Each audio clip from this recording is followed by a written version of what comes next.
Hello दोस्तों, zero lab में आपका एक बार फिर से स्वागत है।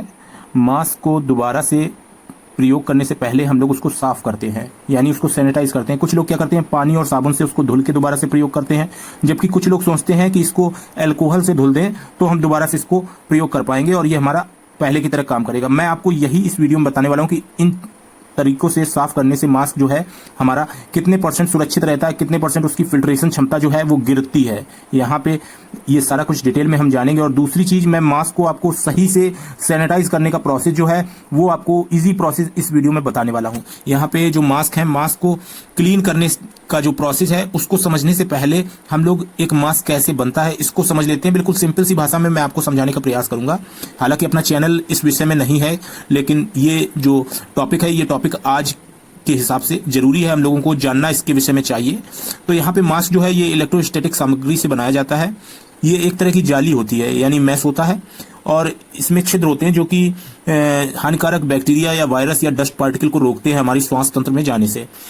तो जो मास्क है, ये मास्क कई तरह के होते हैं। जैसे सर्जिकल मास्क है, अगर अच्छी क्वालिटी का सर्जिकल मास्क है तो वो भी N95 की तरह ही काम करता है। अगर वो ब्रांडेड है, बहुत अच्छी क्वालिटी का है, तो उसकी फिल्ट्रेशन क्षमता जो होती है वो 0.3 माइक्रोन से 0.1 माइक्रोन तक के कणों को वो फिल्टर कर देता है। जो कोरोना वायरस है, कोरोना वायरस का साइज जो है 0.1 माइक्रोन होता है। यहाँ पे जो सर्जिकल मास्क है, सर्जिकल मास्क में ये क्षमता होती है कि वो 0.1 माइक्रोन तक के पार्टिकल्स जो है इनको फिल्टर कर सकता है। तो जो हमारे N95 मास्क हैं, इनकी फिल्ट्रेशन क्षमता थोड़ी अच्छी होती है, क्योंकि ये फिल्टर तो करते ही करते हैं, साथ में हमको एक बाहर का जो एटमॉस्फेयर है उससे बिल्कुल सेपरेट करके एयर जो है हमारे श्वसन तंत्र में जाती है। जबकि जो सर्जिकल मास्क हैं इनमें गैप बने रहते हैं, इसलिए हम ये जो N95 या N99 रेस्पिरेटर्स हैं इनको इस्तेमाल करते हैं। तो यहाँ पे जो वायरस है, वायरस की बात करेंगे हम, तो वायरस 0.1 माइक्रोन का है जो कोरोना वायरस है, और इसकी जो लाइफ है वो सतह पे निर्भर करती है कि किस सतह पे ये है। जैसे स्टील, प्लास्टिक, कार्डबोर्ड, इन सतहों पे ये कितनी देर तक रुकता है, ये चीज महत्वपूर्ण है। तो यहाँ पे जो मास्क है, मास्क जो है ये छिद्र वाली सतह है, और छिद्र वाली सतह पे कोरोना वायरस जो है ये कम देर तक रुक पाता है गैर छिद्र वाली सतह की अपेक्षा। तो यहाँ पे जो मास्क है, मास्क पे ये लगभग 72 घंटे के करीब ये रुक सकता है, और इसके बाद ये खुद से नष्ट हो जाता है।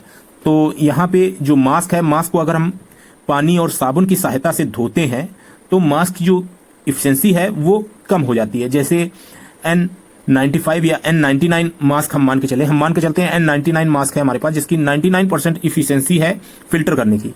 तो अगर हम पानी और साबुन से धो देते हैं तो इसकी इफिशिएंसी जो है वो गिर जाती है 21% तक। ये आपको क्लियर मैं कर रहा हूं कि 21% तक इसकी इफिशिएंसी जो है, क्षमता जो है वो गिर जाती है, और ये 78% पे ही रह जाती है। यानी पहले 99% फिल्टर कर रहा था, अब ये 78% फिल्टर करेगा धोने के बाद। तो यहाँ पे फिल्ट्रेशन की जो क्षमता है वो गिर रही है। दूसरी चीज, जैसे हम उसको अल्कोहल से साफ करते हैं, तो अल्कोहल से साफ करने में यह है कि हमको उसको रब नहीं करना पड़ेगा, यानी रगड़ना नहीं पड़ेगा। तो हम सोचते हैं कि इससे हमारा मास्क जो है सेफ रहेगा, खराब नहीं होगा। लेकिन यहाँ पे आपको एक नई चीज पता होने वाली है, आपको अचंभा लगेगा इस चीज का कि जब हम अल्कोहल से इसको सैनिटाइज करते हैं तो क्षमता इसकी पहले 99% थी, लेकिन जब इसको अल्कोहल से साफ करेंगे तो इसकी क्षमता 37% तक गिर जाती है। तो यहाँ पे 99 में 37% जब हम माइनस करेंगे, 37% इसकी गिर जाएगी क्षमता, तो इसकी 61% के लगभग इसकी क्षमता बचती है। तो यहाँ पे पानी और साबुन से धोने पे तो कुछ ये ठीक था, लेकिन जब हमने इसको अल्कोहल से साफ किया तो ये और भी ज्यादा खराब हो जाता है, और भी ज्यादा डैमेज हो जाता है। तो जो कोरोना वायरस है, कोरोना वायरस को मैंने बताया कि ये जब छिद्र वाली सतह पे होता है तो लगभग 72 घंटे तक ये रुक सकता है। मैक्सिमम इसका टाइम जो है वो 72 घंटे है। तो यहाँ पे इसको साफ कैसे करना है, इसको ना तो हमको धुलना है, ना तो हमको इसको अल्कोहल से सैनिटाइज करना है। और अगर इसको सैनिटाइज करना चाहते हैं, आप दोबारा से रीयूज करना चाहते हैं, तो रीयूज करने का प्रोसेस सिर्फ आपको 2 तरीके हैं।